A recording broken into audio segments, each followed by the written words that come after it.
today I want to make myself a circle dress. I'm doing this as a way to challenge myself to create one dress or skirt outfit every week so I never have to wear pants again. This is my inspiration, but I'm gonna tweak a few things here or there. If you're new here, I'm Gabby from QUAINT, and on this channel I share sewing tips and tutorials for women and girls who want to learn how to make their own bags and clothes.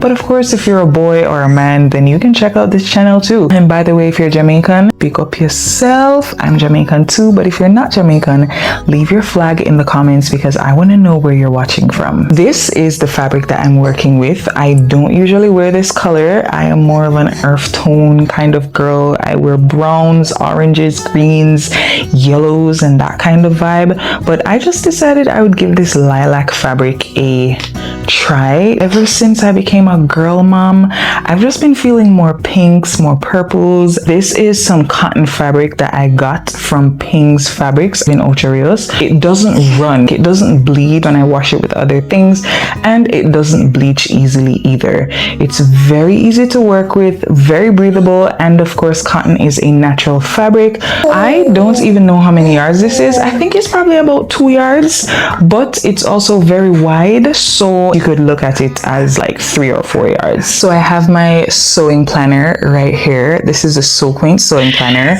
and in it I put a bunch of pictures of all the dresses that I want to make. I actually posted these pictures on my Patreon, so if you want to see those pictures and also get this sewing planner, then you can join my Patreon. I will add the link to that in the description box down below. This is my dress form, and I'm going to use this to draft the top part of the dress. This dress form is quite pricey. It's from Royal Dress Forms, but you don't need a pricey dress form. What I like about this dress form is the fact that it actually has style lines on it, so I can know that this is the bust point because there's a line going across it. But this here is 36¼ inches, 36½. So by the looks of it, this should actually fit me perfectly. I am using some draping tape and these nippers, and that's going to make it so that I can shape out what I want.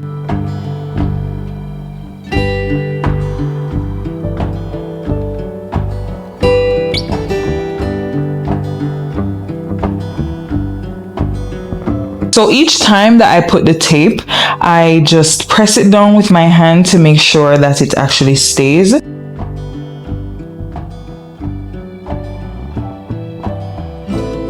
You can see that this is where the strap would end up going. One of the other things I like about this dress form is the fact that I can tell where the straps are gonna go. I can tell exactly where the notches for the sleeves are gonna go, and that is super helpful when you are working on things like these. And this is basically the design that I'm going for the top of the dress. I have to remind myself of the fact that if I don't get this perfect, or if this doesn't turn out the way I want it to be, I can do it again next week. That's the beauty of doing something over and over again. If you don't get it right the first time, or you don't like how it turns out the first time, you can actually try again. I'm going to be needing a bunch of pins for this next step because I'm going to be pinning this fabric to the dress form. And the reason why I'm using muslin fabric is because you can actually see through it. The fact that the tape is black is going to make it so that it will show through the fabric. If you were to use like a thicker fabric, you probably wouldn't be able to see it that well. And when it shows through the fabric, I'll be able to trace it out.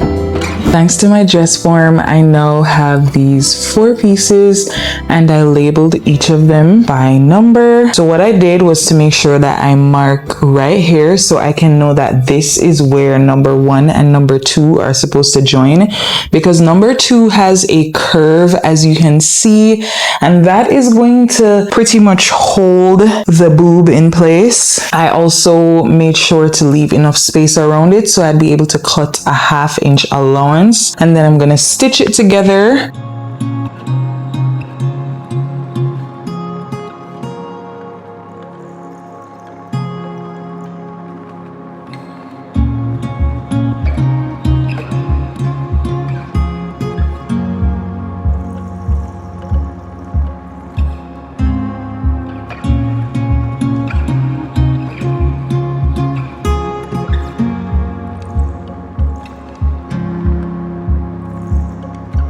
I'm going to use a stitch length of 4 because I'm using my Singer sewing machine, which is the 4423 heavy duty model. If you want to get 10% off and you're going to be shopping on singer.com, then you can go ahead and use my code QUAINT10. If you can't afford to buy a brand new sewing machine, you can always go on OfferUp or eBay or Facebook Marketplace. This is how it would look on one side of my body, and I think I like it. The only thing is I may want to make it a little bit longer, and I want to see how the next side is going to look along with it too. So if you're making something for the first time and you have some really nice fabric and you're afraid to cut into that fabric, this is what you want to do. You want to cut it out of muslin fabric first, or scrap fabric, or just make sure that you draft a pattern, because you don't want to cut your perfectly good fabric and then end up cutting it wrong. If you do something like this, like you drape a pattern and you realize that something is off, you have the opportunity to actually fix it, to shape it up. For example, this part here, number 4 and number 3, there is a slight curve going on here, but I really want it to be straight. So on this, I can actually cut it to be straight, and then because I only base stitch this, I can actually pull it apart really easily, and I'll be able to use this as a pattern when I'm ready to create this design again. This is a very easy way to draft a pattern without having to do all the technical stuff that comes with math. Trust me, as someone who has drafted several patterns before, I can say for sure that if you can find a shortcut, you should definitely try to find it. Oh, by the way, if you're wondering what I'm doing down here, I am actually seam ripping the pieces apart so that I can use them as pattern pieces. You want to help mommy cut the seams? I'm sorry, baby girl, this is too sharp for you. I actually really like seam ripping, and I've been doing lots of seam ripping lately. It teaches you patience, and when you actually take the time out to rip apart a seam so that you can fix a mistake that you made, it builds so much discipline. You have to be willing to go over your work. Instead of hating the seam ripper, love it. It is your best friend. It makes undoing your mistakes a lot easier.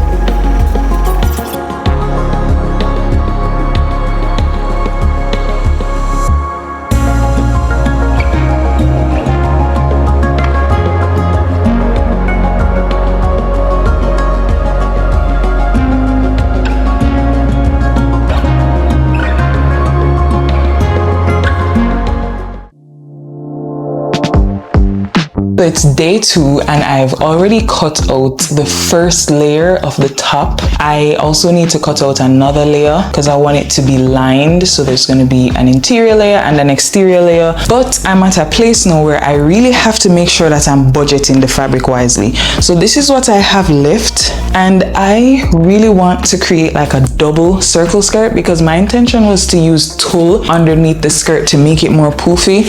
But I've decided to keep this low budget because I want you guys to realize that you can actually make exquisite looking clothing without breaking the bank. I'm gonna fold it in half like this first. Then I'm going to fold it in half again. So now it's like this. Then I'm going to fold it another time. What I have here is what I will use to cut the circle skirt portion of the dress. I just want to make sure that all of this is even, because if it's not even, then some parts of the skirt will end up being longer than other parts. So I want to make sure that all of the fabric is folded end to end, and now it is. I do have a pattern. It's a QUAINT pattern, so you can check out my website for that, QUAINT.com. I'll leave the link down below if you want to get the circle skirt pattern. But once I cut out the circle skirt, I can use the extra fabric to cut out more of these pieces to create like the inner part. This is where I keep all of my sewing patterns. This is the back of my sewing room door, and I feel like it's so genius because we often ignore the back of doors without realizing that they can actually store things. But I pretty much just put a hole into the patterns, and then I run a cord through them and tie the cord in such a way that it can be hung on the door, and I can take it off easily if I want to. So these are pretty much all my circle skirt patterns. I try my best not to really fold my patterns anymore, because when you fold your patterns, they end up with creases, and when you're ready to sew, you have to press them. I mean, there's nothing wrong with that, but if you're able to just take your pattern and start working immediately, that's even better. So this is the circle skirt pattern that's available on my website, but I created a smaller version of it, or a shorter version I should say, because I don't want the circle skirt to be too long. So this actually turns out to be perfect, and I'm using this book called Pattern Making for Fashion Design by Helen Joseph Armstrong. I'm using it as my pattern weight right now.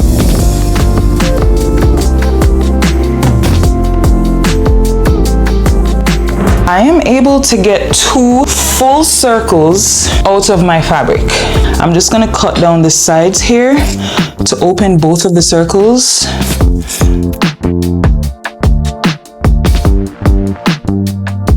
Voila! Voila! Double circle skirts are my favorite. Look at this. This is just one layer. So imagine when I put the 2 of these together and then gather the waistline. Just imagine how cute that's gonna look. I'm going to cut some straps for this dress. I am thinking some really thin straps that come from the front and the back, and then tie on my shoulders to create this very cute bow vibe. So I'm going to use my ruler to just draw some lines on this fabric, and I'm going to be drawing the lines diagonally so that the fabric can be cut on the bias. So folding it like this gives me 2 layers, and then I can draw one line here, then another line, probably about, I would say this is like what, 3/4 of an inch away from the first one.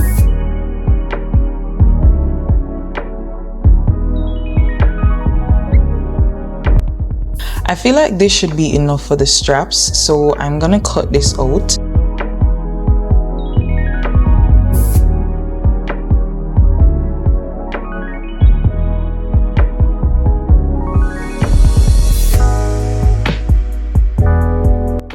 These are my straps. When you cut non-stretch fabric on the bias, it's stretchy. So that's why I cut it on the bias, because that's gonna make it flexible and make it easier to come over my shoulder and to tie. In order to join these together, I'm going to put them in this arrangement with each other. So I'll have this one down first, and then I put this next piece like this, and then I'll just stitch along here. And when I'm done stitching, it's gonna be this long strap. I'm gonna just join all of these together, and then I'm going to cut the 4 straps for the top of my dress. This is all the fabric that's left over, and I'm so happy about that because I'll be able to use this to make something for my daughter and probably even something else for myself. That's the beauty of sewing. When you spend your money on fabric, if you use it well, you can get so much use out of it in comparison to when you buy something at a store. You buy it and that's it. That's the end. It just, all you can do is wear it, and that's the end. But if you buy fabric and you make yourself clothes, you can make exactly what you want to make in the size that you want it to be, and you can make multiple pieces out of the same fabric. I'm gonna try with all my might to slide this into this stack right here. These are fabrics that I organized in my previous video where I show you how I organize my fabrics. I love this so much because I'm able to look at all my fabrics and see exactly what colors I have. These are all cotton and I put them in this tub so I know exactly where all my cottons are. Isn't it gorgeous? You know what I love about this machine? I love the fact that I can put it anywhere and be able to do things like these, you know? I can just put it here. If I want to sew outside, I can sew outside. If I want to sew in my bedroom, I can sew in my bedroom. So this is how long it is so far. This could be long enough to actually do a strap, but I think I'm going to put one more on it to make it an ideal length.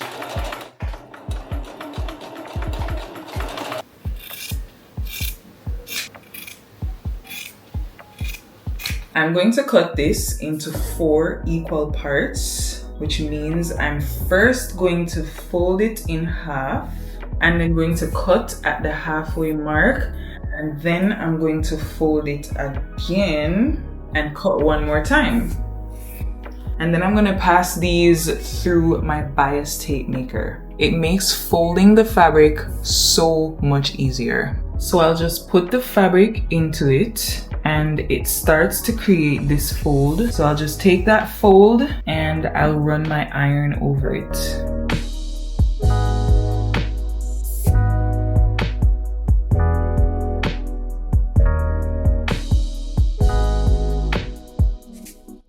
I want to show you guys a trick that I learned recently. You're going to trim away the excess fabric here and trim away the excess fabric here, so you end up with this. Fold your strap down like this. You're gonna bring this up so it's like this, and then you're gonna fold over here, and then you're gonna take this part and you're gonna tuck it into this part. That leaves you with this. This is what the front of it looks like. This is what the side of it looks like. And then the other side is the fold. So now all you have to do is to just stitch your strap, and this will be the end of the strap. So you don't have to worry about there being a raw edge here or it looking untidy. This is a huge game changer.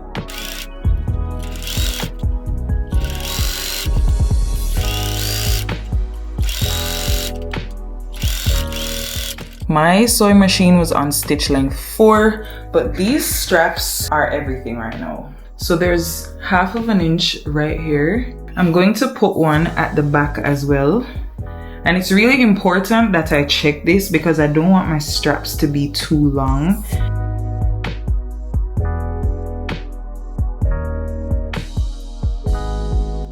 Isn't this the cutest little thing?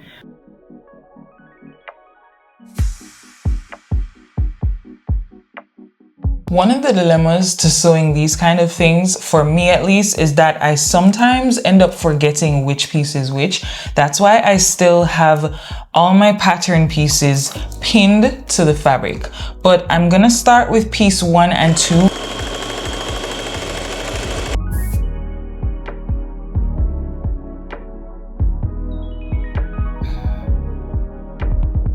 Now we can see the dress starting to come together. That's your mood when you're sewing something and it's turning out exactly how you want it to. And I actually have some excess fabric at the back here. So I think what I'm gonna do to address that is to take off some of the excess fabric off of the seams for piece 3 and piece 4 that are at the back. Then whatever is left should be perfect for the seam allowance that's gonna go with the zipper. I'm going to press all of my seams in the same direction on my interior piece, and then I'm going to press them in the opposite direction on my outer piece. Or is it the same direction? So I'm gonna lay this piece down like so, And then I'm going to put this piece on top of it, and I'm gonna check to see which direction. Okay, so it's the same direction that you want to press the seams. Then when you look here, you'll notice that this one is pointing that way and this one is pointing that way.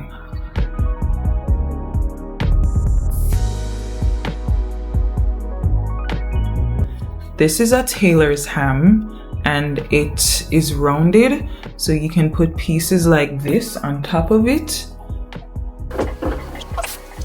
This helps you to maintain the curve.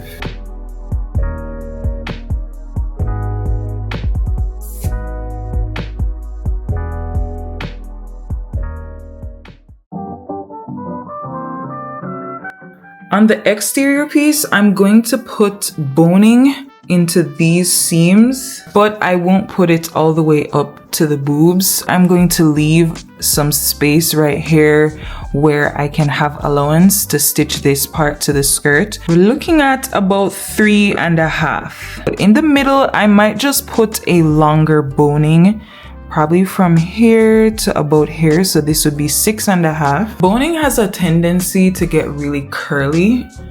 So a good remedy for that is to press it.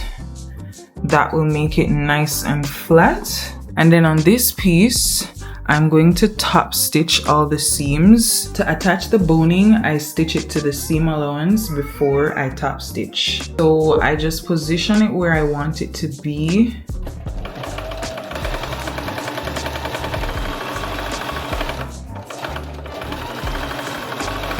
As for the straps, one goes here, another one goes here, and I'm being careful to put the right side of the strap to the right side of the top.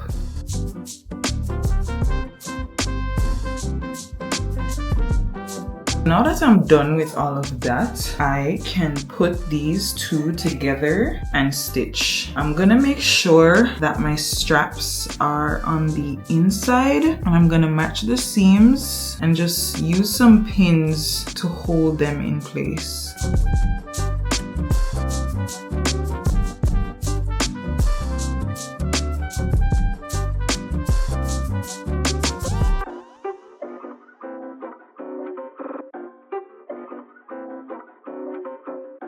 So what I'm going to do to make this even neater is to understitch the seam allowance towards the interior. So I'm going to just bring my allowance over here and I'm going to top stitch.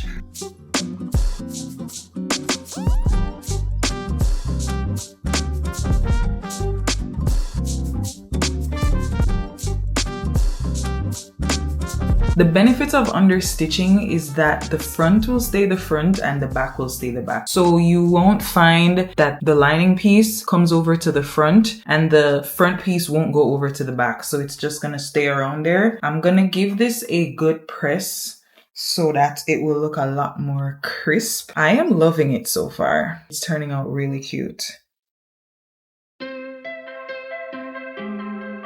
This is what it's looking like so far. I'm going to move on to sewing the skirt. So I'm going to take this off and I'm going to join the two circles, and then I'm going to run some gather stitches at the top.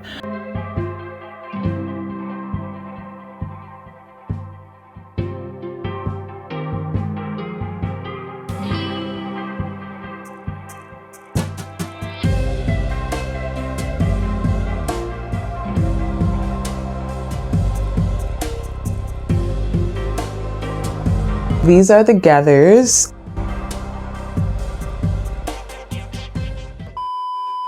Learn from my mistake. If you're ever sewing something and you cut everything right, but then when you put it on your body, you realize that something is a little bit too big, don't cut away the excess just yet. Sometimes something won't fit you exactly how it's supposed to until you put everything together. I had stitched off some excess fabric and I'm paying for it at this point because my waist is about 30 inches. So I'm going to cut this to like 31. But when I measured, I noticed that it's an exact 30. So either the dress will end up being too tight on me, or it would end up being too tight on me. I wanted to just make sure that it could be able to fit me for as long as possible. I'm kind of glad I made this mistake though, because then I'd be able to show you guys what you can do in order to rectify it. So with the corset like this, I opened it out and then I took the bias strip and I put it right sides together with the rest of the fabric, and I stitch here with just a 1/4 inch allowance. And I did it with just a 1/4 inch allowance because I don't want to take too much away from the fabric that's already there. And then I top stitch it and I end up with this. Okay, this looks like I lengthened it quite a bit. At first it was 30 and now it's 32.5. I saved myself right there. So to give myself a little bit of stability, I'm going to base stitch around the raw edges of the top, and this is gonna make sure that nothing shifts out of place when I'm putting the top and the skirt together.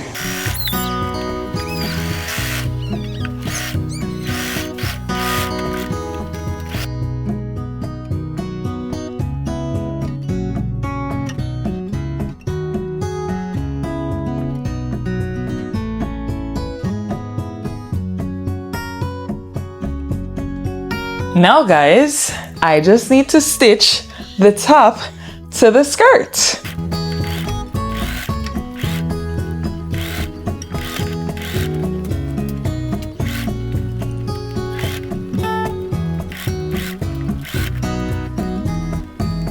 There are two ways that I can finish the raw edges here.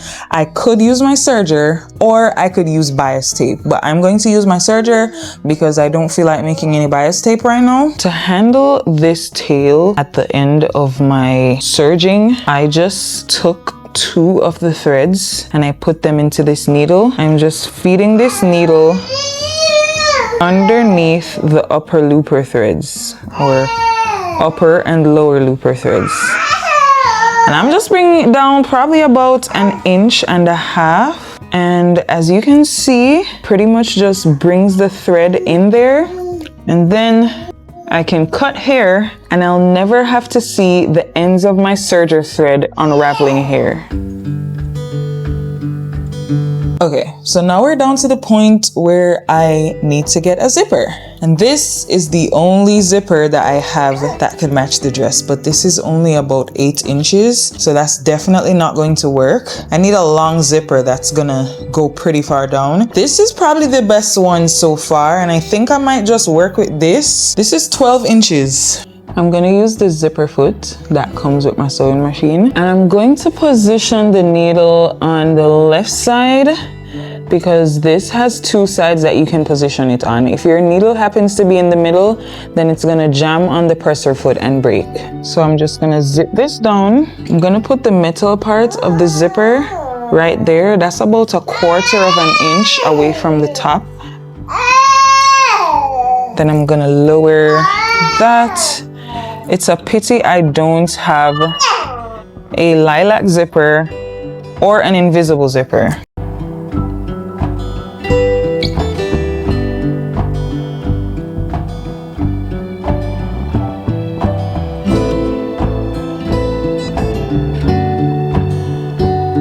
Then I'm going to pull my zipper up and I'm gonna fold this in half so I can put a little clip into the zipper right here so I can know how to match the next side. And I'm gonna grab the next side of my dress and put the mark on top of it. And I'm gonna pull it down slightly. I'm just gonna stitch from the bottom, or at least from that point, coming up to the top, so that I can secure the top. Then I'm going to trail the zipper down the rest of the dress.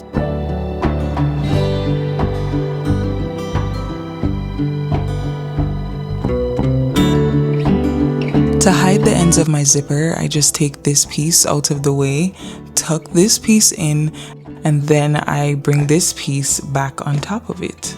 I give that a few tacks and this is how it looks. As for the rest of the dress, I stitch from the hem all the way up to the bar on the zipper. Now I'm serging the raw edges of the dress and folding it just by 1/4 of an inch and stitching that down. I did have to make a few adjustments, and I think that this might be because I stretched the fabric when I was draping the pattern. But what I did was to just pinch the fabric at the sides, and I installed darts at the back, and that gave me the perfect fit. But now it's time for the big reveal.